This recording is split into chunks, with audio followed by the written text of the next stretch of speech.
E aí galerinha, sejam bem-vindos a mais um vídeo do canal Rumo ao IFRN.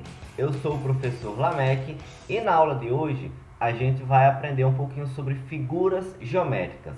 Essa é a primeira parte de uma aula muito importante onde a gente vai falar sobre geometria, tá bom? Então, para iniciar, vamos primeiro observar três definições importantes da geometria, que é ponto, reta e plano. O ponto, reta e plano são noções tão básicas da geometria que elas são aceitas até sem definição. Eu vou tentar explicar para vocês aqui. O ponto, ele não possui dimensões e a sua indicação é feita por letras maiúsculas do nosso alfabeto. Por exemplo, aqui, ó, nós marcamos dois pontos aqui e sobre os pontos eu coloco duas letras, coloco em cima de cada um deles uma letra maiúscula do alfabeto. Nesse caso aqui, estou mostrando para vocês o ponto A e aqui um outro exemplo que seria o ponto B, tá? A reta, ela já é imaginada sem espessura, ela não tem começo nem fim, ou seja, ela é ilimitada nos dois sentidos e a sua indicação é feita com letras minúsculas do nosso alfabeto. Então veja, o ponto ele é feito com letras maiúsculas e as retas elas são indicadas com letras minúsculas, tá? Então, por exemplo, eu traço uma reta e coloco aí uma letra minúscula do nosso alfabeto. Por exemplo, reta R. Uma outra reta, eu coloco outra letra lá e indico que aquela é a reta S, tá? Detalhe, vamos reforçar que as retas, elas são ilimitadas, tá? A gente coloca só um pedacinho delas aqui, porque não tem como a gente fazer ela inteira, porque ela é ilimitada, ela é infinita, tanto para um lado quanto para o outro, tá? E a gente vai falar, inclusive, um pouquinho mais sobre isso daqui a pouco, tá? Antes disso, vamos também falar um pouquinho sobre o que é o plano. O plano ele é imaginado também sem fronteiras, ilimitado em todas as dimensões, para cima, para baixo, para um lado, para o outro, ele é ilimitado. E a sua indicação é feita com letras minúsculas do alfabeto grego, ou seja, alfa, beta, gama e assim por diante. Então, eu coloco aqui, por exemplo, uma ilustração do que seria um plano, certo? E coloco ali a indicação, ó, de uma letra grega, no caso alfa. Então, aqui eu tenho o plano alfa. Marco uma outra região, certo? Coloco uma outra letra grega, nesse caso beta. Então, essa partezinha aqui eu estou chamando de plano beta. Plano beta. Lembrando que aqui é só um pedaço do plano. O plano ele é ilimitado, ele continua infinitamente para cima e para baixo, para um lado e para o outro, tá? E existem também infinitos planos, tá bom? E a gente deve ver isso também em outras aulas mais para frente, não na de hoje, tá bom? Bem, vamos ver algumas definições importantes sobre a reta. Primeiro, por um ponto P qualquer passam infinitas retas. Então, eu marco lá no plano um ponto qualquer, certo? Que eu chamei de P. E por esse plano, gente, passam infinitas retas. Eu coloquei aí apenas algumas só para mostrar, só para ilustrar para vocês que passam infinitas retas por um mesmo plano. Por um mesmo ponto, perdão. Agora, se eu tiver dois pontos distintos, por exemplo, os pontos A e B.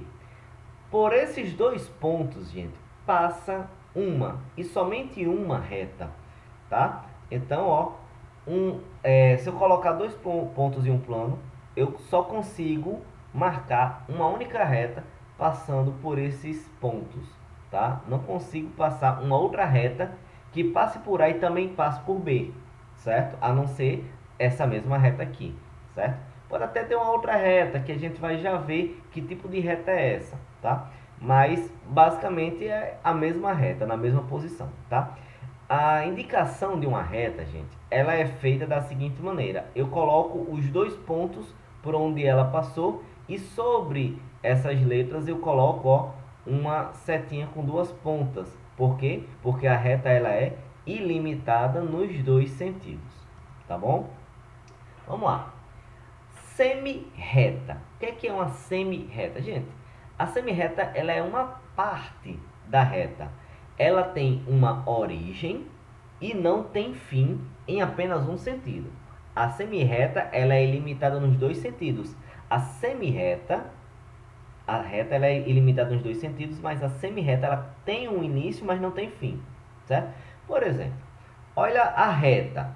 Coloquei os dois pontos, A e B, e ela passa por esses dois pontos, sendo ilimitada tanto para um lado quanto para o outro. Tá aí, a reta R passa pelos pontos A e B, e por ser uma reta não tem início nem fim, e a gente indica dessa maneira aqui, tá? Como a gente acabou de ver.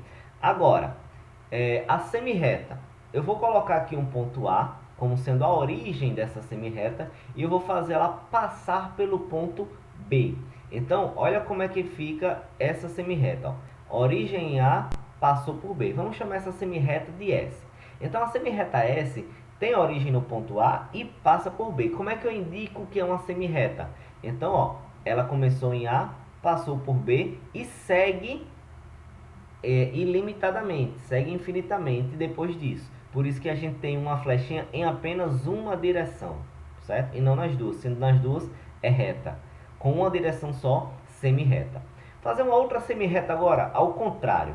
Ela vai partir do B, vai passar pelo A, tá? Ela vai ficar nessa configuração aqui, ó. É uma semirreta que eu estou chamando de T, que passa que tem origem no B e passa por A. Então a gente indica assim, ó, BA e a setinha nessa direção, ó, porque ela está saindo de B e indo em direção a A, passando por A infinitamente. Agora lembre-se, como a semirreta é uma parte da reta, ela está contida em uma reta que é infinita. Por isso que tanto no primeiro exemplo quanto no segundo, ó, eu coloquei um tracejo já dizendo que ela normalmente, sendo reta, ela continua. Mas como ela é uma parte da reta, ela tem uma origem, tá? Agora, diferentemente da reta e da semirreta, nós temos também uma terceira definição que é o segmento de reta. Segmento de reta também é uma parte da reta, só que ela tem uma origem e ela tem um fim. Então, olha a diferença. Reta não tem origem e nem fim, ela é ilimitada nos dois sentidos. Semirreta tem origem, mas não tem fim. O segmento de reta, ela tem um limite. Então, por exemplo, se eu tenho essa reta que passa pelos pontos A e B, os pontos A e B eles podem ser esses limites, o A o início e o B o final. Então eu teria ó, esse segmento de reta AB, tá? Então esse segmento de reta, que eu chamei de S, ele tem como extremidades os pontos A e B, onde A é a origem, B é o final, e aí a indicação de um segmento de reta é os pontos que são as extremidades A e B e um tracinho em cima deles. Veja que não tem setinha mostrando que é limitado nem para um lado nem para os dois lados. Beleza, gente? Então, é essa a diferença até na indicação do que é uma reta, uma semirreta ou um segmento de reta. Tá bom? Bem, os segmentos de reta, eles podem ser consecutivos ou colineares. Por exemplo, dois segmentos que têm uma extremidade em comum, eles são denominados segmentos consecutivos. Olha esse esquema que eu vou colocar para vocês. Estou passando aí um segmento de reta de A para B, outro de B para C, outro de C para D, outro de D para E e outro segmento de E até chegar no F. Pronto. Dois segmentos que tiverem um mesmo ponto em comum, uma extremidade em comum, eles serão chamados de segmentos consecutivos. Vamos ver alguns exemplos agora. Primeiro exemplo, ó, AB e BC. Olha aqui para esse esquema, AB e BC. AB e BC, eles têm uma extremidade em comum, que é o ponto B. Então, AB e BC são segmentos que são consecutivos, porque onde um termina, começa o outro. Agora, ó, BC e CD. Tá aqui, ó. BC e CD. Tá vendo, ó?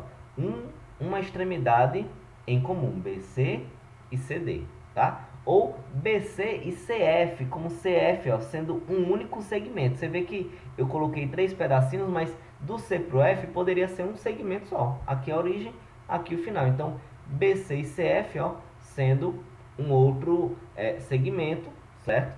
CF é um outro segmento que tem origem no final do segmento BC. Então, eles são segmentos consecutivos. BC e CF é outro exemplo, tá bom? Agora, nós podemos ter também segmentos colineares. Quando é que segmentos são colineares? Quando eles estão em uma mesma reta. Veja, segmento de reta é uma parte da reta. Então imagine que eu tenho uma reta aí. E nessa reta eu tenho alguns segmentos passando nela, contidos nela. Então, esses segmentos que estão numa mesma reta são chamados de segmentos colineares. E eu tenho alguns exemplos aqui, ó, CD e DE. Quem é CD e DE? CD está aqui e ele está na mesma reta do segmento DE.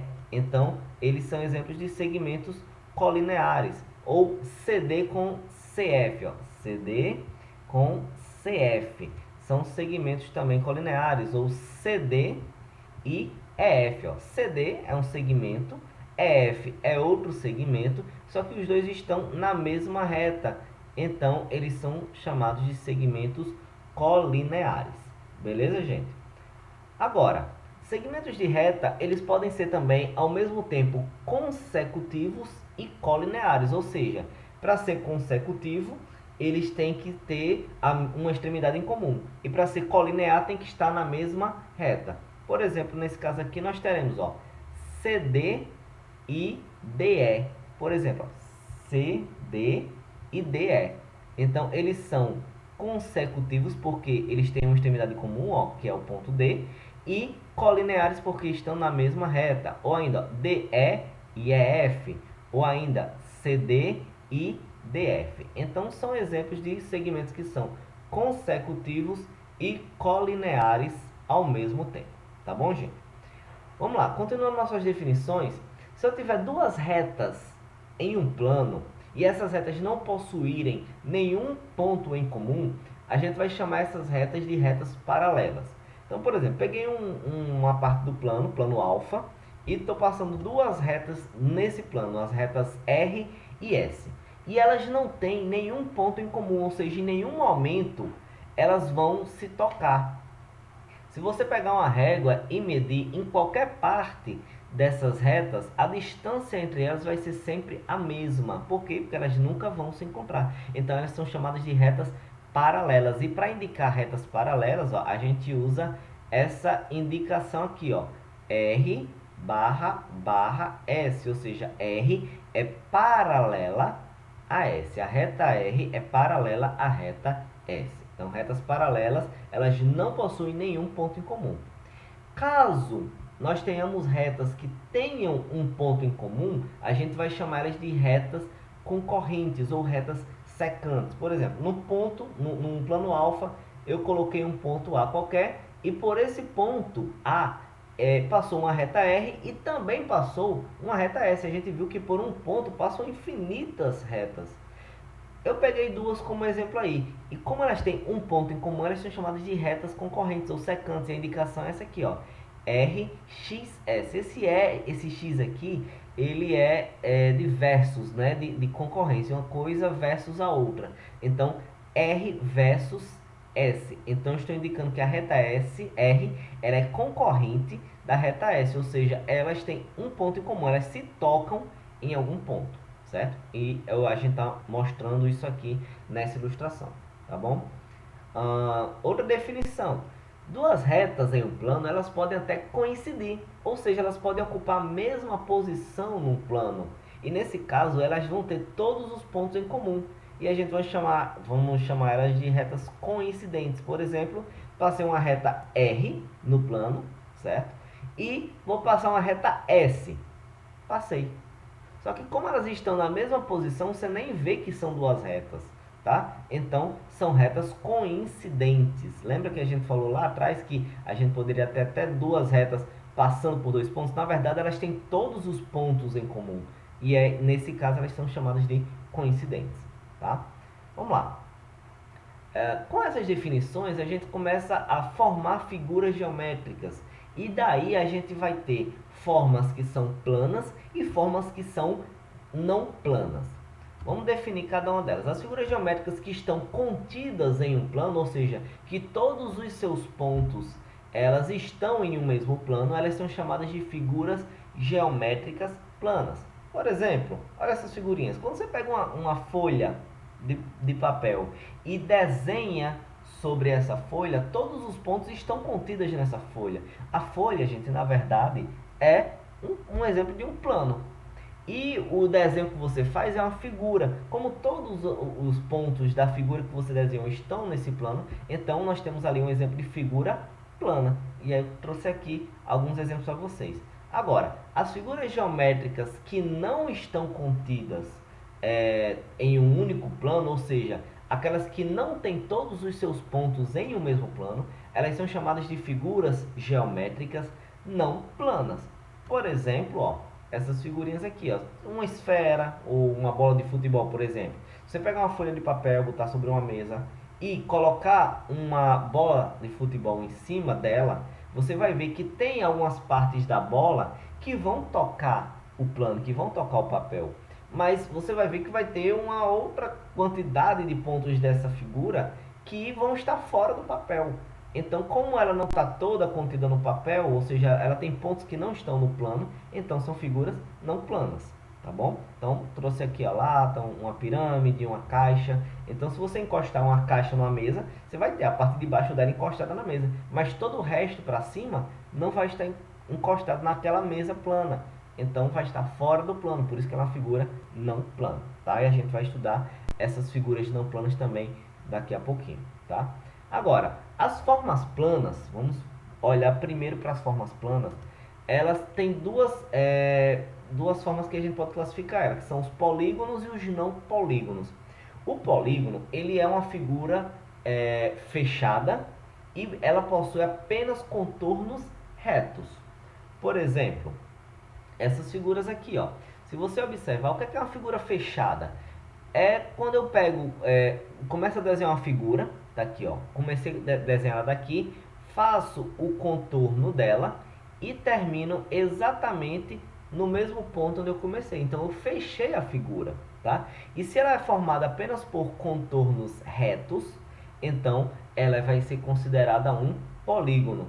Se ela não possui contornos retos, certo? Então ela vai ser chamada de não polígono. Ela pode ser toda contida no mesmo plano, mas se ela tem curvas no seu contorno, então a gente vai estar trabalhando com não polígonos, tá? Então polígono tem que ser uma figura fechada e de contornos retos, tá? Se não for tudo reto, então deixa de ser um polígono, tá bom, gente? Agora, as formas não planas, observe essa caixa de papelão, ela é formada por figuras planas, que são 6 retângulos. Por exemplo, olha o primeiro retângulo aqui, ó. Nós temos aqui, ó, um retângulo nessa parte de cima, que é o mesmo que está lá embaixo. Na lateral, nós vamos ter também, ó, uma outra figura, que é um outro retângulo, que é o mesmo que está do lado de lá. E aqui na frente, nós temos um outro retângulo, que é a mesma figura que está aqui atrás. Então, temos um em cima e embaixo, uma do lado, outro do outro, e um aqui na frente e outro lá atrás. São 6 retângulos. Você não tem nela superfícies arredondadas, certo? E, diferentemente aqui da lata, que nós temos aqui duas formas planas, que são círculos, tanto aqui em cima quanto lá embaixo, mas a sua superfície lateral ela fica arredondada. Na bola, por exemplo, nós nem temos superfícies planas, certo? Olha aqui a superfície arredondada aqui. Na bola, ela nem tem superfície plana. Toda a superfície dela é arredondada. Então, gente, nas formas não planas, nós temos essas configurações.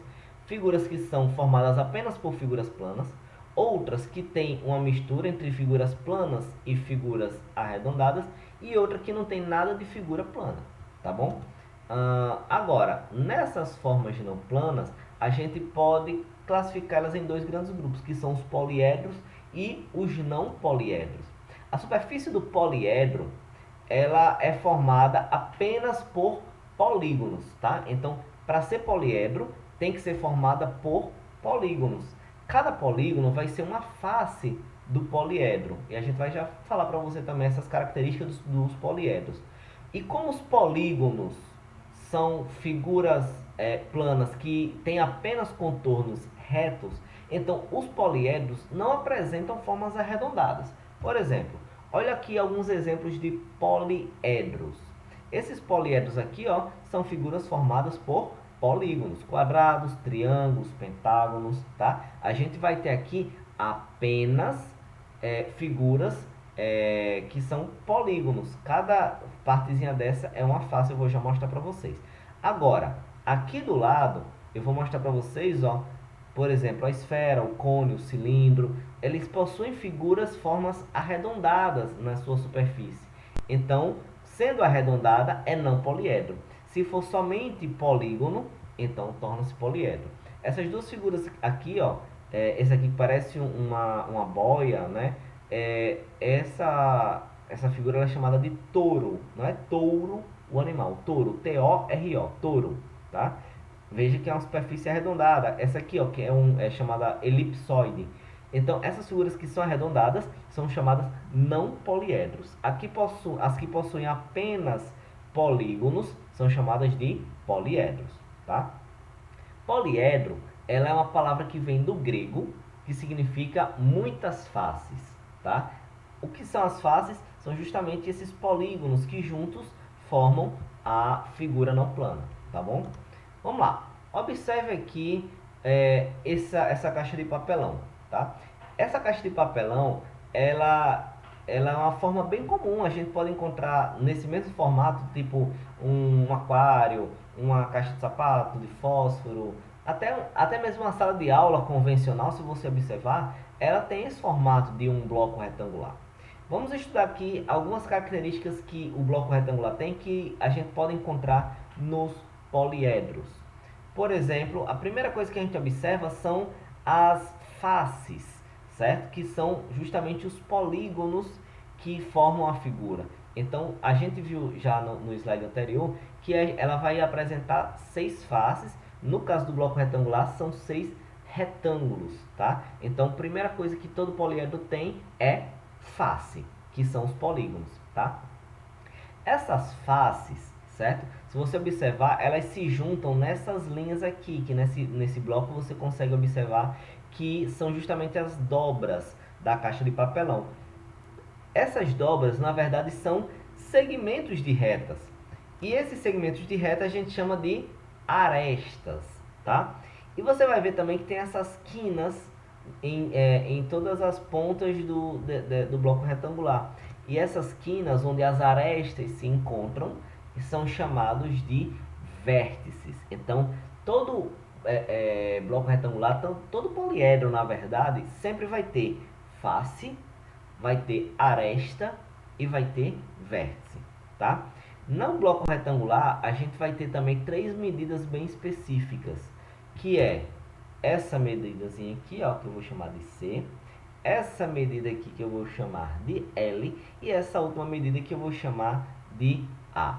C é o comprimento, L é a largura e A é a altura, tá? Então, no bloco retangular, nós temos aqui essas 3 dimensões, essas 3 medidas, que a gente também vai estudar numa outra aula e vamos precisar bastante dessas informações para poder fazer algumas contas quando a gente tiver essas medidas aqui, tá? Mas, uma observação importante. O bloco retangular é um exemplo de poliedro, como eu já falei. Todos os poliedros possuem faces, arestas e vértices. E, nesse caso específico, o bloco retangular ele possui 6 faces, 12 arestas e 8 vértices. A gente depois vai estudar também um pouquinho mais sobre essas características, porque cada poliedro vai ter a sua quantidade de faces, de arestas e de vértices. E até é possível você, sabendo apenas dessas quantidades de faces, arestas e vértices, você consegue saber identificar qual é o poliedro que a gente está tratando, beleza? Mas vamos um pouquinho mais para frente. Prismas e pirâmides. Os poliedros eles também podem ser classificados em prismas e pirâmides de acordo com essas características. As pirâmides elas possuem uma única base e as suas faces vão ser triangulares, porque todas as arestas determinadas pelas faces laterais elas vão possuir um vértice em comum. Então, olha um exemplo de uma pirâmide. Ela possui apenas uma base de 4 lados, tá? De cada vértice dessa base vai sair uma aresta e essas arestas vão se encontrar em um único ponto em comum, em um único vértice em comum. Então, isso é o que caracteriza uma pirâmide, tá? Olha a diferença do prisma. O prisma, as faces deles vão ser retangulares. Por quê? Porque eles vão possuir duas bases, uma embaixo e uma em cima. E essas bases, elas são idênticas e paralelas entre si. Olha aqui o exemplo. Eu vou colocar, gente, duas bases aqui, ó. E essas bases, bem semelhantes a essas daqui, a gente vai ligar os vértices delas, certo? E você vai ver que as faces que estão formando aqui são justamente retângulos. Então, o que é que nós temos aqui de diferença entre pirâmides e prismas? Como é que a gente faz para diferenciar um com o outro? Veja que eu usei uma base de 4 lados, tanto na pirâmide quanto no prisma. A diferença é que na pirâmide eu só tenho uma base e dessa base saem as arestas e vão se encontrar em um vértice em comum. Por isso que as faces ficam triangulares. No prisma não. Eu vou ter duas bases e essas arestas vão se encontrar com uma base com a outra. Por isso que as laterais, as faces, elas ficam retangulares. Então, essa fica a diferença entre pirâmides e prismas, tá? Antes de saber os nomes dela, eu quero só mostrar para vocês que os poliedros eles podem ter a sua superfície planificada. Como assim? Como é que a gente pode... O que é planificar? É você tornar plano. Planificar é tornar plano. É como se eu pegasse uma figura, certo? Um poliedro desse, e abrisse ele e esticasse sobre uma mesa, sobre uma folha de papel.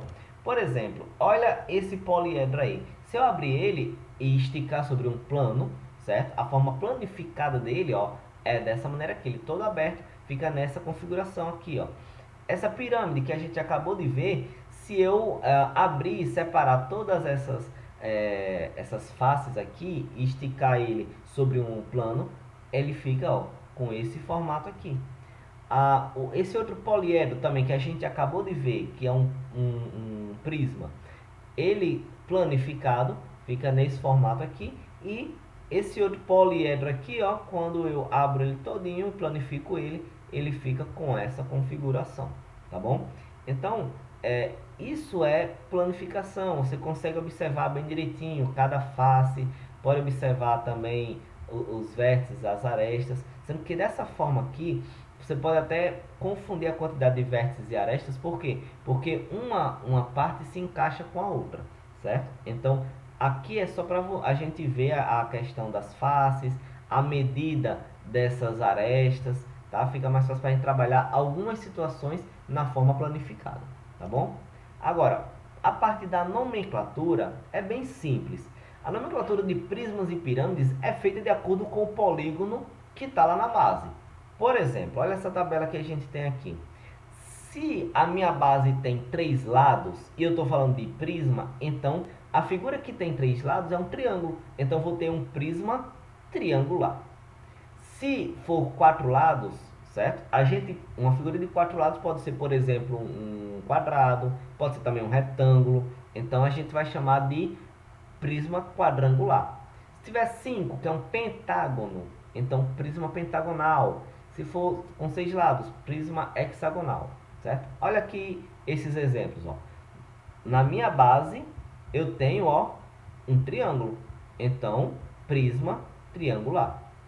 Na base eu tenho uma figura com 4 lados, então prisma quadrangular. Prisma pentagonal porque são 5 lados na base, e assim por diante. Agora, professor, e se eu estiver trabalhando com pirâmide? Gente, é a mesma coisa, só que eu só troco o nome de prisma para pirâmide. Pirâmide triangular, pirâmide quadrangular, pirâmide pentagonal, hexagonal, assim por diante. Olha os exemplos aqui, ó, tá bom? Então, o que vai dar o nome do poliedro, certo? É se ele é prisma ou pirâmide, e eu olho para a base, quantos lados essa base vai ter. Se for 3, triangular, se for 4, quadrangular, 5, pentagonal, hexagonal, heptagonal e assim por diante. Beleza, gente? Então, essa é a nossa introdução sobre figuras geométricas. A gente ainda vai fazer aulas aqui sobre polígonos, a gente vai aprender a calcular área, perímetro, certo? Vamos conhecer todos os polígonos aqui mais detalhadamente. Depois a gente vai ter aula sobre esses poliedros, vamos calcular volumes, superfície, capacidade, tudo isso, tá? Então, essa é a parte introdutória de figuras geométricas, espero que vocês tenham gostado. Se gostaram, deixe seu like. Se quiser comentar alguma coisa, fique à vontade. Se inscreva no canal e ative o sininho, porque toda semana eu estou trabalhando duro para colocar um vídeo aqui interessante para vocês que estão estudando, se preparando para o IFRN ou achou interessante a nossa didática aqui com aulas diferenciadas sobre os mais diversos assuntos da matemática. Beleza, galera? Então, valeu e até a próxima. Tchau, tchau!